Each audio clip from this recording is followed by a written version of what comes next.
Hello बच्चों, आज की क्लास में हम आपकी न्यू एनसीईआरटी की हिंदी की बुक मल्हार के बारे में जानेंगे।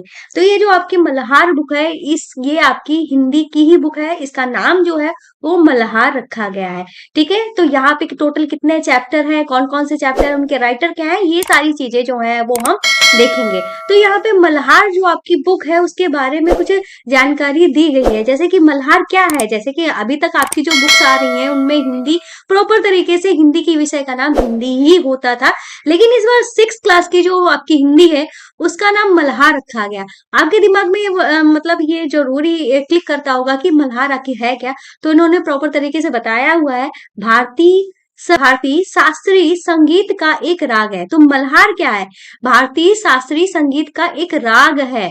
ठीक है, तो मल्हार क्या है, एक राग का नाम है, जो कि कैसा राग है, संगीत का राग है। ठीक है, यह मुख्य रूप से वर्षा ऋतु में गाया जाता है। अब ये जो मल्हार जो होता है कब गाया जाता है, ये वर्षा ऋतु में गाया जाता है। वर्षा ऋतु में प्रकृति नूतन रूप धारण करती है। मतलब ये नूतन रूप धारण करती है, इस बात का मतलब क्या है भाई, नूतन रूप धारण करती है। नूतन का मतलब होता है नया। तो क्या करता है, वर्षा ऋतु में जो हमारी प्रकृति है, हमारे आसपास का जो नजारा जिसको हम बोल सकते हैं, वातावरण जो होते हैं, हमारे पेड़ पौधे जो होते हैं, ये क्या करते हैं, नया रूप धारण करते हैं। ठीक है, इस ऋतु का संबंध सृजन, सौंदर्य, नएपन और कृषि से भी है। क्योंकि वर्षा ऋतु में क्या होते हैं कि हमारे पौधे वगैरह अच्छे हो जाते हैं, मतलब नए हो जाते हैं, उनमें नई कलियां वगैरह फूटती हैं और बिल्कुल हरे हरे दिखते हैं, और जो भी गंदगी होती है वो साफ हो जाती है कहीं ना कहीं। ठीक है, तो हर चीज हमें सुंदर दिखाई देती है, नई नई सी दिखाई देती है, और वर्षा ऋतु में हमारी कृषि भी अच्छी हो जाती है। ठीक है, इसीलिए इसको हम, जब ये बारिश आने वाली है होती है तो हम एक राग गाते हैं। उस राग का नाम क्या होता है, मल्हार होता है। यह पुस्तक मल्हार भी अपने गठन, विषय वस्तु और गतिविधियों में सृजन, सौंदर्य और नएपन पर बल देती है। तो अब ये आपकी बुक का नाम मल्हार इसीलिए रखा गया है क्योंकि आपको कुछ इस बुक में कुछ नया मिले, कुछ अच्छा मिले, जो आपको अच्छा लगेगा। ठीक है, जो आपको कुछ मतलब नयापन का एहसास कराएगी, इसलिए आपकी बुक का नाम जो है वो मल्हार रखा गया है। तो और एक और कुछ मतलब एक दृश्य दिखाया गया है आपकी बुक में, जहाँ पे लिखा है मिलजुल कर स्कूल में जाएं। ठीक है, साथ पढ़ें और साथ में खाएं, रंग बिरंगी प्यारी दुनिया साथ मिलकर इसे सजाएं। तो आपको एक संदेश दिया गया है कि भाई आपको स्कूल में जाना है, मिलजुल कर जाना है, साथ में पढ़ना है, साथ में खाना खाना है। ठीक है, ये हमारी जो प्यारी सी दुनिया है वो रंग बिरंगी है, और इसको हमने साथ में ही सजाना है। हमें लड़ाई झगड़ा इस तरीके का कोई काम नहीं करना है। ठीक है, तो ये आपके लिए एक संदेश है, ये आपको अच्छे से पता भी होगा। ठीक है, अब हम चलते हैं अपने विषय पे कि विषय क्रम का मतलब है, जैसे कि हमारी इंडेक्स है, इसमें कितने, आपकी जो बुक है कितने चैप्टर दिए गए हैं। तो यहाँ पे टोटल पेजेस की बात कर लेते हैं, 165 पेजेस में आपके कितने चैप्टर दिए गए हैं, 13 चैप्टर दिए गए हैं। हम अपना पहला चैप्टर देख लेते हैं, जो कि एक कविता है। ठीक है, कविता हमारी क्या है, मातृभूमि। मातृभूमि को किसने लिखा है, सोहन लाल द्विवेदी ने लिखा है। इसी कविता में एक छोटी सी आपकी कविता दी गई है, सिर्फ पढ़ने के लिए है। ठीक है, इसके कोई क्वेश्चन वगैरह नहीं दिए गए हैं। ये जो कविता छोटी सी दी गई है उसका नाम है पुष्प की अभिलाषा। और आपको बता दूं, ये जो कविता है छोटी सी है भले, पर बहुत ही ज्यादा अच्छी कविता है, जिसको किसने लिखा है, माखन लाल चतुर्वेदी ने लिखा है। तीसरा है हमारी दूसरा जो हमारा चैप्टर है जिसका नाम है गोल।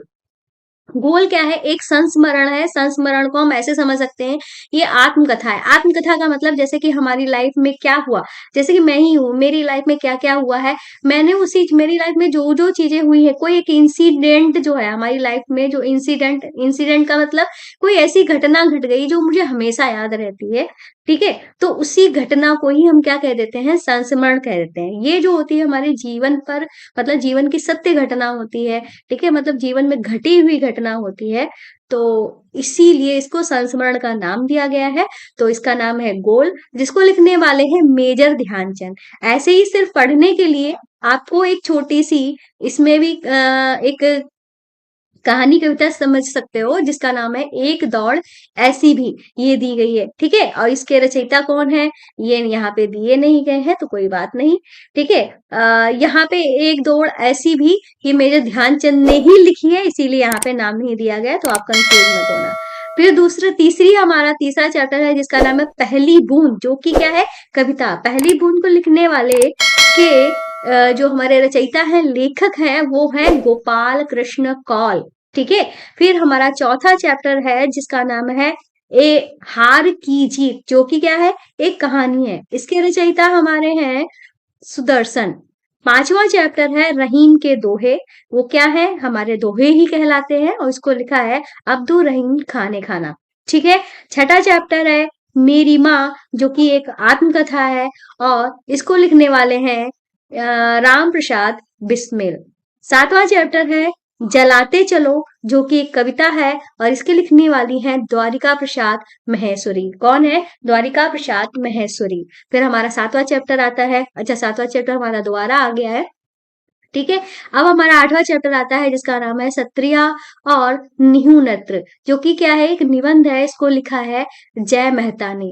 फिर हमारा आता है मैया मैं नहीं माखन खायो, ये क्या है, एक पद है, और इसको लिखा है सूरदास जी ने। फिर 10वां चैप्टर है जो कि एक कहानी है जिसका नाम है परीक्षा, इसको लिखा है प्रेमचंद्र जी ने। फिर हमारा 11वां चैप्टर है जिसका नाम है चेतक की वीरता, ये एक कविता है, और इसको लिखने वाले हैं श्याम नारायण पांडे। फिर हमारा 12वां चैप्टर है जिसका नाम है हिंद महासागर में छोटा सा हिंदुस्तान, ये एक यात्रा वृत्तांत है, मतलब एक यात्रा के टाइम की कहानी है। ठीक है, जिसको लिखा है रामधारी सिंह दिनकर ने। फिर है हमारा लास्ट चैप्टर जिसका नाम है पेड़ की बात, ये एक निबंध है, इसको लिखा है जगदीश चंद्र बसु ने। ठीक है। अब यहाँ पे एक कविता दे दी है सिर्फ पढ़ने के लिए, आओ बच्चे तुम्हें दिखाएं झांसी हिंदुस्तान की। ठीक है, बहुत ही अच्छी है।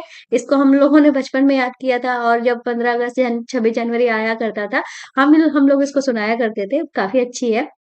इसको लिखा है कवि प्रदीप ने। ठीक है। फिर उसके बाद पहेलियों के उत्तर दिए गए हैं, कुछ शब्दकोश दिए गए हैं, ये भी आप पढ़ लेंगे। ठीक है। तो ये सारा सब कुछ जो है वो मैं आपको पढ़ाऊंगी। ठीक है। ये हमारी पहली क्लास है, इसको हम इंट्रोडक्शन क्लास बोल रहे हैं। ठीक है। तो यहाँ पे ये सारा सब कुछ हम आपको पढ़ाने वाले हैं, और यहाँ पे इसी आपके प्रीलिज्म में, ठीक है, ये चीज भी दी गई है, ये क्या है, भारत के संविधान की उद्देशिका है, और ये भाषा संगम है, इसको भी आना चाहिए। ठीक है। उद्देशिका जो है पढ़ना आपके लिए इम्पोर्टेंट है। ठीक है। हालांकि आपके हो सकता है कि उसमें कोर्स में ना दी, मतलब है तो आपके प्रीलिज्म में दी गई है, बुक में दी गई है, तो पढ़ लेंगे तो अच्छा होगा, क्योंकि आगे चल के अगर एक बार आप पढ़ लेंगे तो आपके दिमाग में बैठ जाएगा, और इसका आगे चल के आपके जो कोई आप एग्जाम्स वगैरह की तैयारी करेंगे आगे, ठीक है, इसमें ये आता ही आता है। तो एक बार इसको पढ़ लेते हैं, पढ़ने में कुछ नहीं जाता है। तो ये क्या है, भारत की संविधान की उद्देशिका है, समझ लो ये हमारा मूल है हमारे संविधान का।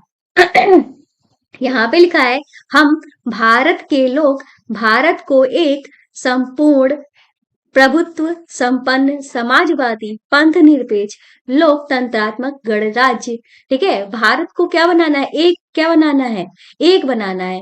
ठीक, एक बनाने के लिए उसके समस्त नागरिकों को सामाजिक आर्थिक और राजनीतिक न्याय विचार अभिव्यक्ति विश्वास धर्म और उपासना की स्वतंत्रता प्रतिष्ठा और अवसर की समता प्राप्त करने के लिए तथा उन सब में व्यक्ति की गरिमा गरिमा का और यहाँ पे राष्ट्र की एकता और अखंडता सुनिश्चित करने वाली बंधुता बढ़ाने के लिए दृढ़ संकल्प होकर अपनी इस संविधान सभा में आज तारीख 26 नवंबर 1949 ईस्वी को एतद द्वारा इस संविधान को अंगीकृत अधिनियम और आत्मसमर्पित करते हैं।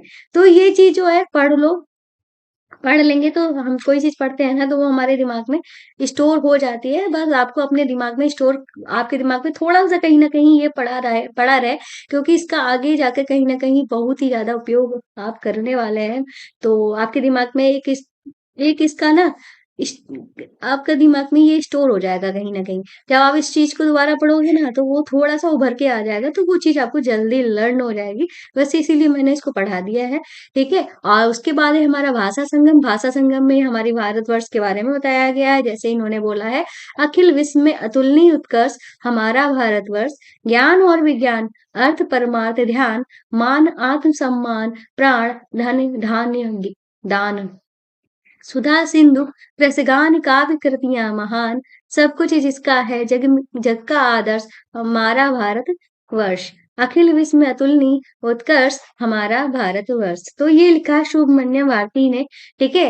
ये एक तमिल कविता थी जिसका क्या किया गया था, हिंदी अनुवाद किया गया था। तो ये चीज़ जो है आपकी बुक में दी गई है, इसलिए मैंने बता दी है। लेकिन आपको बता देते हैं जैसे कि आपके जो भी कविता वगैरह आएँगी, जो भी चैप्टर वगैरह आएँगे, उनका हम प्रॉपर मतलब समझाते हुए आपको पढ़ाएँगे। तो बिल्कुल टेंशन मत लेना, और जो भी क्वेश्चन आंसर हैं, उनको हम प्रॉपर करके आपको बताएँगे, ठीक है? और ये सारे के सारे क्वेश्चन आंसर जो होंगे, सारी की सारी आपकी बुक्स होंगी, वो हमारे ऐप पे मिल जाएँगी, जिसकी लिंक इस वीडियो के डिस्क्रिप्शन बॉक्स में मिल जाएगी। अब साइड में आपको हमारा ऐप भी दिख रहा होगा, ठीक है? तो चलते हैं, आज की क्लास को यहीं पे समाप्त कर देते हैं, ठीक है? क्लास पसंद आए चैनल को सब्सक्राइब करें, वीडियो को लाइक करना मत भूलिएगा, ठीक है? तो कल से आपकी जो हिंदी है वो स्टार्ट हो जाएगी।